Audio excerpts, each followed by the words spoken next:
नजर बदलते नजारा बदल जाला, नजर बदलते नजारा बदल जाला, सियासी चिरई के ठिकाना बदल जाला।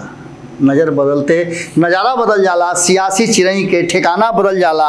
बालू के भीत पर बनावे ले मकान, बालू के भीत पर बनावे ले मकान, क्षण भर में बिना आंधी तूफान के आसियाना उजड़ जाला। गोड़ लागत नहीं हेरा से अभिनंदन बरुआ के अपना कार्यक्रम जना के नाम है खुटा ठोक के। आज जना विषय पर रुआ लोग के साथे कुछ समय बितावे खातिर आइल बनी, और सबसे बड़का चीज कि रुआ लोग महान बनी, और महानता रुआ लोग के और ज़्यादा बढ़ जाला जब रुआ लोग अपन विचार भारत लाइव के ए प्लेटफॉर्म पर प्रकट करी ले, अपन नीमन और झिड़की प्यार भी करी ले, दुलार भी करी ले, और गलती पर रुआ ओकरा के संभरबो करी ले, सुधरबो करी ले। ई प्रेम और ई जो हमनी के आपस के सामंजस्य बा, एकरा के करत करत आज 751वां एपिसोड रुआ लोग के सामने हम खुटा ठोक के लेके आ रहल बानी। एकरा खातिर रुआ लोग के सहयोग आशीर्वाद बहुत बढ़ रहल। पहले तो सभी लोग के हम बड़ा बड़ा अभिनंदन करब।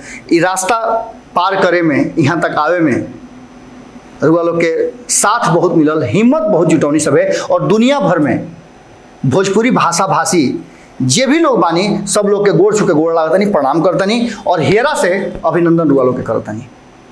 बिहार और बिहार के राजनीति पर जो चर्चा के विषय और जो हमनी के आपस में बातचीत करी ले जा, वो बातचीत के अंश जो बा ओकरा के रुआ लोग के सामने लेके चलिए जा। अब धीरे धीरे बिहार विधानसभा के पूरा रंग रोगन और अपना सवाब पर आ गई बा।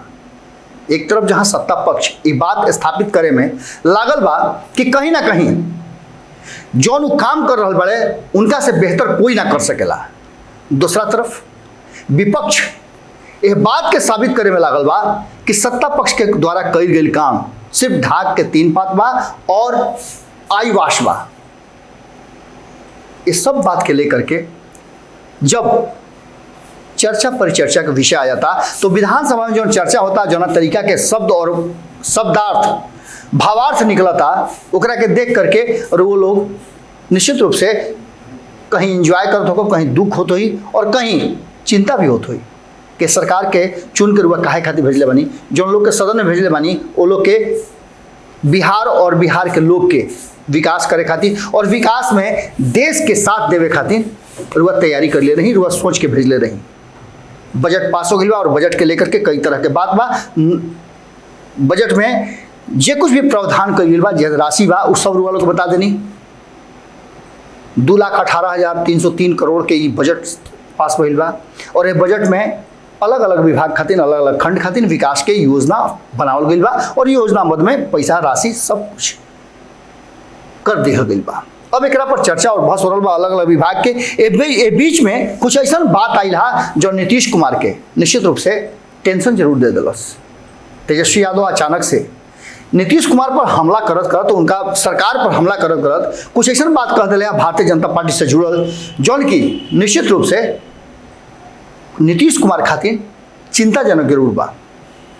एक तरफ तेजस्वी यादव के ई कहना कि कोनो सूरत में भारतीय जनता पार्टी के साथ ना जा सकेले, और दूसर का तरफ में उनका अगर सुशील मोदी के कमी खले लगे विधान परिषद में, विधानमंडल में, तो निश्चित रूप से और चर्चा होके लगे तो निश्चित रूप से चिंता के बात जरूर नीतीश कुमार खातिर हुई।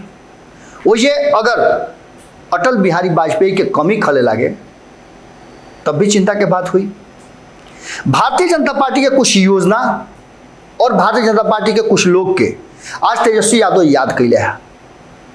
एक पहले तेजस्वी यादव कुछ ऐसा चीज लेकर के जौन चर्चा कैले है, वो चर्चा भी बड़ा भैंस के चर्चा हुई। भैंस के चर्चा लालू प्रसाद के समय में होते रहे, जब लालू प्रसाद आम जनता के बीच में जात रहन और चुनावी रैली होके या आम रैली होके, उनकर हर रैली चुनावी रैली जैसा होत रहा, रैली में बड़ी संख्या में लोग जुटत रहे और खूब सुनत रहे। कुछ ऐसा नेता बड़े हैं देश के और नेता रले है भी, जिनका के सुने खातिर लोग दूर दूर से आवत रहा। वो लोग के पहले बतौले बानी कि लड़का रही जा हमनियों के तो अटल बिहारी वाजपेयी जी के भाषण सुने खातिर जात रही जा। दूर दूर से लोग आवत रहे, अब बड़ी देर तक लोग सुनत रहे उनका भाषण। बहुत सुंदर और ज्ञानवर्धक भाषण होते रहे। लालू प्रसाद के भाषण कितना ज्ञानवर्धक होते रहे ये अलग बात बा, लेकिन लालू प्रसाद के भाषण सुने खातिर आम लोग और खास लोग सभी कोई इंतजार करते रहे। मीडिया भी इंतजार करते हैं। लालू प्रसाद भैंस के जब प्रवेश करे रहन तो सीधे तौर पर कहलन कि भैंस के सिंह पकड़ करके चढ़ जाते रहन लइकाई में और भैंस चरावत रहन। आज तेजस्वी यादव भैंस के प्रवेश करौले हैं और भैंस के प्रवेश होते घोड़ा के भी प्रवेश हो गई। घोड़ा के प्रवेश करावे वाला बिस्फी के विधायक रहे हैं भारतीय जनता पार्टी के। वो भैंस वाला जैसे ही कथा सुनले है वैसे ही उनका याद आ गया घोड़ा वाला कथा, और घोड़ा वाला कथा के बड़ा विस्तार से बतौले है। वो कहले है कि एगो किसान सुनता ही नो, एगो किसान के चर्चा भइला। पहले होत रहे एगो गरीब ब्राह्मण रहन, अब होता एगो किसान।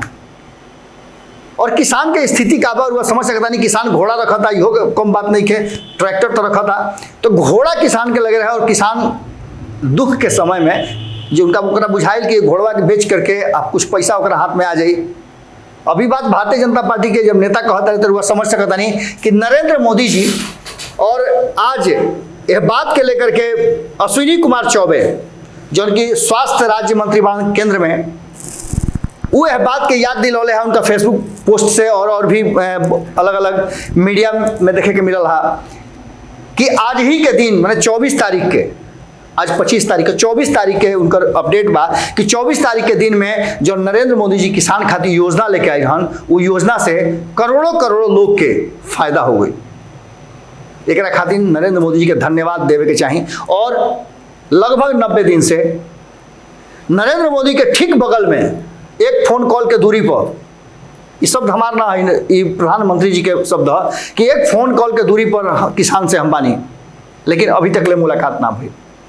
किसान लगातार तैयारी कर रहे बड़े। वो किसान के जब चर्चा बिहार के सदन में भइल, वो सदन में जो सदन में एनडीए के सरकार बा और नरेंद्र मोदी जी के जो किसान बिल बा, जो ना के सारा देश के किसान, लगभग किसान गलत बता रहा बड़े, डेथ वारंट पर साइन बता रहा बड़े, ओकर समर्थन बिहार के मुखिया नीतीश कुमार जी और उनकर पार्टी के साथ साथ जे लोग भी एनडीए में जुड़ल बा सब लोग समर्थन कैले बा। किसान के चर्चा रुआ से करत नहीं है कि किसान के चर्चा भले वो किसान के लगे घोड़ा रहे और घोड़ा बेचे खातिर उ जब निकलल तो रास्ता में ओकरा से 4 गो ठग मिल के ठग ले। घोड़ा के ठग के और घोड़ा के 2 रुपया में उनका से खरीद लिहल, जबकि घोड़ा के कीमत ज्यादा रहे। अब ये चारों सोचले कि चलो बाजार में जाकर के घोड़ा के मोटा दाम पर बेचल जाइए, अगर विशेषता हमने के बताओ जाई। और जानते बानी कि ठग कौना तरीका से ठगे ले। ये बीच में एक और रुआ के प्रसंग कथवा तनी आगे बढ़ाओ तनी, लेकिन ये प्रसंग के बीच में एक और बात याद आ गई हमरा कि प्रधानमंत्री जी और इस देश के सत्ता में बैठल जो सरकार बा वही कहता कि हम व्यापारी ना हैं, कि हम फायदा और नुकसान के खातिर कोनो व्यवसाय करब। जबकि रुआ याद हुई कि नरेंद्र मोदी जी शुरू में ही कहले रहन, जब प्रधानमंत्री के प्रधान सेवक के जब जिम्मेवारी उठौले रहन तो ना करीब कहले रहन कि हम वो राज्य से आओ तनी जो ना राज्य में व्यवसाय होला। ये देश के विकास में गुजरात के खोपड़ी हम लेके आए बनी, गुजरात के व्यवसायी लोग के स्मरण संस्मरण और लोग के साथ रह करके हम सीख के आए बनी, हमें देश के बहुत ऊपर लेके जाए। खैर ये तो बात अलग रहा है कि घोड़ा वाला बात करता नहीं है। ठग पर एगो सुपर ठग वही बाजार में बैठल है, वो देखलस के रे तो घोड़ा कहीं लेके आवता से तो ठगवा हवे सब, ये कहीं ना कहीं केहू से टपौले बना सही, जरूर केहू के झोल पैतरा पढ़ा करके लेके आयल बना सा ठहरा। कहले कि का हो तेरा घोड़ा के कितना कीमत बा? अच्छा जी घोड़ा के कीमत ढेर बा, लेकिन रउआ के 20 रुपया में हम दे देब। कहलस कि यार घोड़ा तो देखे में ठीक लागता, चले में कैसन बा? अब बैठ के हुक्का पियत रहे तो लोग कहल कि भाई देख ली चलहूँ फिरे में बड़ा बढ़िया बा, तो रंग रोगन से तो बड़ा बढ़िया बा, हो गोड़ हाथ सब ठीक लागता। तनी फेरा के देखी का, मैंने फेरा के देखला के मतलब तो चढ़ के घुमा उमा के देखी का, कहलो कि हाँ हाँ देखी कोनो ई मोटर गाड़ी थोड़े है घोड़ा कि 4 आदमी और संगे संगे बैठ जी हैं। वह सुपर ठग जौन रहे वो घोड़ा पर सवार भइल, कहलस कि तब तक हमारे हुकवा धैले रहल हो। वह चारों जना मिल के हुक्का धैले रहने, एक आदमी हुक्का के जौन हो लोग पिए वाला होला हम तो देखल हूँ नहीं की, वह पिए वाला ओकरा के ले करके एक आदमी चलत रहा, 3 आदमी है। तब तक लोग घोड़ा फेरा गई, बाजार में घुमौलस, तनी और आगे गई, तनी और आगे गई, आँख से ओझल हो गई। ये लोग इंतजारे करता लोग हुक्का ले करके, अब कहे के घोड़ा आवे जाओ, ठग पर महा ठग लाग गई। ये कहानी कह करके भारतीय जनता पार्टी के जौन बिस्फी के विधायक जीवानी हरिभूषण ठाकुर जी वहाँ के का कहे के प्रयास कैनी है, ये तो बेहतर ढंग से सदन में बैठल लोग ही समझ सकी। लेकिन एगो किसान और किसान के साथ ठगी पर महा ठगी, हमारा कुछ और समझ में आता रहुआ जो समझता है तो कमेंट बॉक्स में लिख सकीले। कारण कि जब जब अब किसान के आंदोलन में किसान बढ़े तो किसान के बात हुई, आंदोलन में शिक्षक बढ़े, शिक्षक अगर बात रुआ करता नहीं तो रुआ समझिए सकता नहीं। ये कोनो नया बात नहीं है। बहुत लोग सामने से भले मत बोले, लेकिन सांकेतिक भाषा में राजनीति में बोले और समझे के बड़ा परंपरा बा। ये परंपरा के लेकर के तेजस्वी यादव जना बात के कहले वो यह बात कहले कि कहीं ना कहीं नीतीश कुमार जी लगातार ठगी कर रहा बा। यहाँ तक लोग कहले कि हमारा माता जी के साथ बड़ा भारी ठगी कैले बा नीतीश कुमार। जब हमारे माता जी राबड़ी देवी नीतीश कुमार के साथे गांधी मैदान में विशेष राज्य के दर्जा मांगे खातिर अपन अचरा फैला के मंगले रही, वो दिन हमरा याद पड़ेला।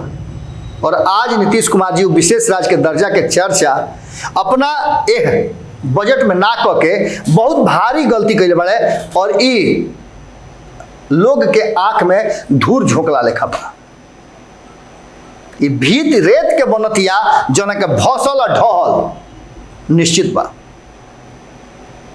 ई बात कह के एकरा आगे के स्टेप में कहले कि हमरा बड़ी कमी खल रहल बा सुशील कुमार मोदी के सदन में रहल चाहत रहा, कारण कि उनका बिहार के लंबा समय तक बजट के अनुभव रहल हा।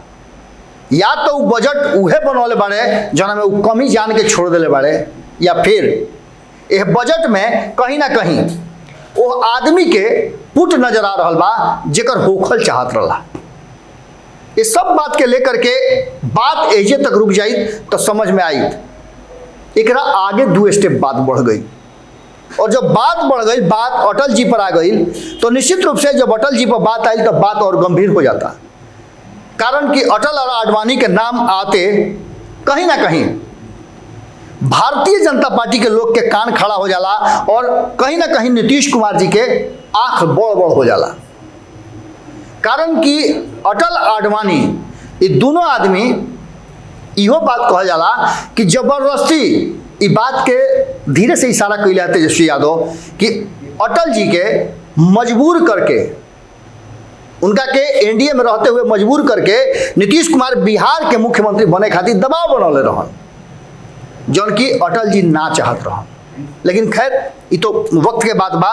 और इस बात के लेकर के सीधे तौर पे उतने बात कहले कि 2 तरह के झुंझुना बा।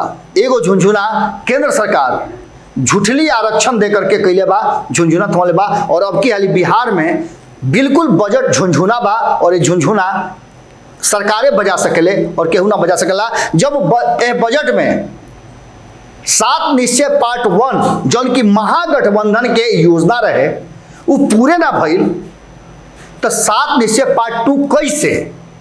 लड़का 8वां 9वां पासे ना करी तो मैट्रिक के परीक्षा कैसे दी? आ कौन मास्टर ओकरा के मैट्रिक के परीक्षा दिवाई? इस साफ धोखा बा और इस धोखा के कोई स्वीकार करे के बर्दाश्त करे के तैयार नहीं खे। एकरा साथ साथ एगो और बात बा कि तेजस्वी यादव कुछ बात पुरनका और नयका मिला करके जो कहले वो बात पर रउआ गौर करे के चाहिए और सदन के भी गौर करे के चाहिए। एक तरफ जहाँ ये बात कहल जा रहा बा कि विशेष राज्य के दर्जा मिले के चाहिए, एक तरफ जहाँ ये बात कहल जा रहा बा कि इस सरकार बहुत बढ़िया बजट ले आई बा, कई लोग कई सेक्टर में खुशी जाहिर कर रहा बा, वही बीच में उठ के कहीं बोल दिले वीआईपी के मुकेश सहनी उनका के देख करके और उनकर बात सुन करके और अलगे खिसिया गई है और खिसिया करके जौन स्थिति पैदा कैले है वो स्थिति में साफ तौर पे एक के बात सामने नजर आई और ये बात जो सामने नजर आई वो ई रहा कि उनका कह दिले रिचार्ज कूपन। अब एहू पर बवाल होना निश्चित बा, ये तो बात अलग बा, लेकिन एनडीए के जौना तरीका से इस सब बात कह के तेजस्वी यादव आज माहौल गरमा दिले बड़े और चिंता में डाल दिले बड़े तेजस्वी यादव नीतीश कुमार के यह बात के लेकर के अब आगे के मामला चल रहा बा। तेजस्वी यादव एगो बात और कहले है कि बार बार लालू प्रसाद के राबड़ी देवी के 15 साल के बजट के बाद चर्चा होला, उनका से बढ़िया बजट केहू ना दे सकेला और वो बजट बढ़िया देले भी बाड़ा। ये बजट के तुलना उसे कल ही वो घड़ी के परिस्थिति के कल ही तो वह एक बजट बिल्कुल कबाड़ी नजर आई। एक साथ साथ एक और बात कहला कि बिहार के लोग के कर्जा में डुबाए वाला नीतीश कुमार के सरकार में पैसा के अनेरिया खर्चा हो रहा बा। उस साफ तौर पे कहला कि 28,000 करोड़ विभाजन से पहले संयुक्त बिहार के रहे, जना घड़ी झारखंड भी रहे, वो घड़ी कर्जा रहे 28,000, मात्र 28,000 करोड़। आज वो स्थिति 41,000 करोड़ हो गई बा। आखिर कैसे, जबकि बिहार 2005 से लेकर के अभी तक ले स्थिति हुआ देख ली तो कहीं ना कहीं बिहार में बहुत बड़ा कुछ तो भइल नहीं है। ये सब के लेकर के लगातार जो तेजस्वी यादव सदन में घेरले है चारों ओर से, उस सब बात के लेकर के एक और बात कह के सरकार के और भड़का दिले है कि नीतीश कुमार जी से हमारा आग्रह बा कि सुनले बानी कि मार्च लूट होला, ये मार्च लूट कैसन होला और यह मार्च लूट से कैसे बिहार के बचावल जा सकेला, नीतीश कुमार जी एक पर विशेष ध्यान दे। अब ये पूरा मामला कहीं ना कहीं नीतीश कुमार जी के चिंता बढ़ा दिले बा और सबसे ज्यादा चिंता उनकर बढ़ाइले बा कि भारतीय जनता पार्टी के नेता लोग के खोजना, उनकर बड़ाई करना और उनका प्रति सम्मान प्रकट करना। तेजस्वी यादव कहीं ना कहीं एगो धीरे से चिराग, अब उस चिराग मत समझ ले लोग, वो चिराग तो फेरा में डल नहीं बड़ा नीतीश कुमार के। अब तो और मजबूती के साथ बिहार में वो कहत रहन कि हम ऐसे आके पूरा खूटा गाड़ के रहब। अभी खूटा के चर्चा सदन में भी हो रहा बात, बार बार सुने के मिलल हुआ सदन में भी कि आप तो खूटा गाड़ के बैठ गए हैं, आप तो खूटा गाड़ के बैठ गए। खूटा ढेर जगह तक पहुंच गई बा, देश दुनिया में तो पहुंचे गए, जब सदन में भी पहुंच गई बा। अब इस सब बात के लेकर के भारतीय जनता पार्टी के तरफ तेजस्वी यादव का थोड़ा सा सॉफ्ट कॉर्नर कहीं ना कहीं बिहार के राजनीति में और खास करके सत्ता में बैठल नीतीश कुमार के टेंशन जरूर दे दिले बा। और टेंशन से देखे वाला बात बा कि नीतीश कुमार कैसे निकलता रहे। आज के खूटा ठोक में एजे विराम देता नहीं, कल फिर वो लोग से भेंट हुई, तब तक हमरा के आशीर्वाद देते रही सब, छुट्टी देते रही सब है। और आज भर खाती हम लोग से खाली विदा होता नहीं, कल फिर मिले के वादा के साथ है। लेकिन यह वादा के साथ एक बात और पक्का बा कि लोग के कमेंट बॉक्सवा में अपन विचार जरूर लिखे कोई, और संगे संगे अगर चाहता नहीं कि भारत लाइव सही छचकारत रहो तो सहयोग जरूर करे के पड़ी। सहयोग में जे भी रुआ राशि भेज दे यूपीआई नंबर पर, हमनी के सहज स्वीकार बा। फिर काल भेंट होई, गोड़ लागत नहीं। अगर ये वीडियो पसंद आई और वह बिहार के राजनीति और बिहारियत से सरोकार रखेनी तो सब्सक्राइब बटन दबा के चैनल के सब्सक्राइब कर ली। ओजे एगो घंटी बा, ओकरा बटन दबा देला से कुल सटीक और मारक खबर रुआ मुफ्त में मिल जाई। अगर रुआ पत्रकारिता के हमनी के नया प्रयोग में सहयोग कर चाहतानी तो ज्वाइन बटन दबा दी। पेटीएम नंबर नोट कर ली 9386816700। धन्यवाद।